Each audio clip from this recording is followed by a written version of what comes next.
Thanks for watching Mid-Morning this Monday. People might not be driving as much during the pandemic. But a new study by the National Highway Transportation Safety Administration does show that people are driving faster, and that can come at a cost. Yeah. We know that the faster you go, the worse your crashes are, right? Right, and that the faster, I mean, in some cities, they're talking about 20% faster. I mean, even here in Minnesota, the super speeders, the tickets for those people have really skyrocketed in just the past, 9 months now or so. Yeah, it is, AAA and the insurance people. You understand why the insurance people are always kind of looking at this stuff, right, because eventually they pay the bill. But they looked at a crash study, right? Right. Take a 10-year-old Honda right, CRV and yeah, slam it into stuff. Mm-hmm. When you're going 40, well, have you ever been in a crash, Heather? I'm trying to think. Not anything more than a little fender bender if I backed into something. So never not anything ever close to 40 miles an hour, and thankfully. Right. At 40, the impact on the driver is minimal. I was in a spin out once. During a snowstorm here in the Twin Cities, and we were going about 45, and everybody in the car was okay. It was probably the scariest thing I've ever gone through with my kids in the car, and the car was spinning around, and very, very scary, but everybody was fine. We walked away. At 50, so just a little bit faster than my crash, the dummy's head would hit the airbag, which of course we know the airbag is designed to save your life, but it doesn't prevent you from being injured, right? No, and it actually could really break bones in your face there too. But what was interesting so you just talked about 40, not too bad for you. 50, you could have some, issues with the airbag there. But 56, just 6 miles an hour more, you're talking about severe neck injuries and broken legs. So the rate of speed does not go up with the rate of injuries. It grows exponentially there. And 56, that's right about the speed limit on a lot of our county roads and our highways. And you can do some very serious damage there. Yeah, we've seen it. We've seen the reports about speeding tickets, and we've seen the reports about fatal crashes here.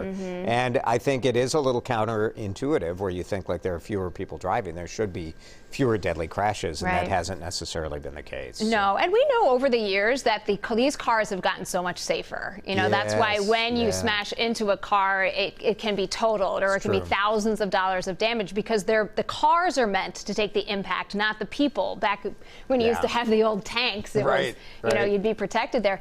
But what they are saying here is that it doesn't matter, that these higher speeds actually cancel out the benefits of the safer cars. So even if you have the better design and you have the better airbag, if you're going that fast, nothing's going to help you. We all have our pet peeves, and that does include retail workers. Well, the retail workers' pet peeves. That's right. Yes, I'm not saying that's correct. Thank you. Retail workers, you are not one of my pet peeves. No, but BuzzFeed did ask you to share some of the things that they wish customers would stop it during the times of COVID. And the first thing is, well, first of all, we are the worst. We're just the worst. I mean, we're not us. We're fine. I don't know. I mean, you do this? I don't lick money. I don't lick money. Do you lick your finger and do the like?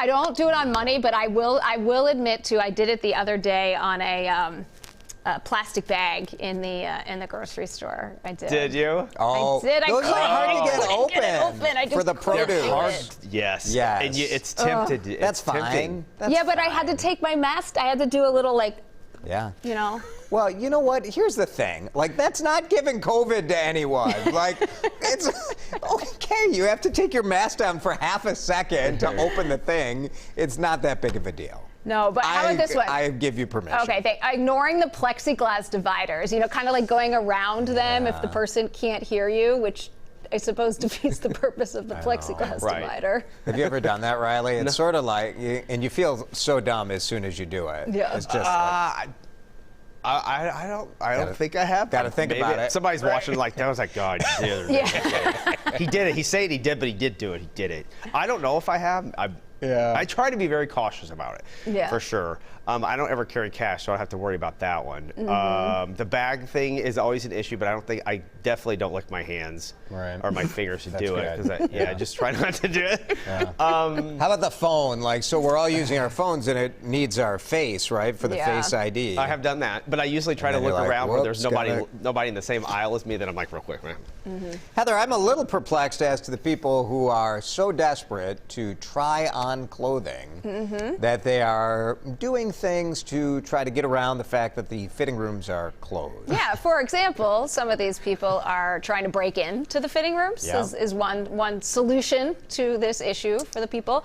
Other people are actually undressing in the aisles and saying, look, I'm just going to take this off to try this on. I'll do it real quick. Now, what are the rules about that, though? Because, like, what if you have an undershirt on and you're trying on a sweater? Yeah. That's fine, right?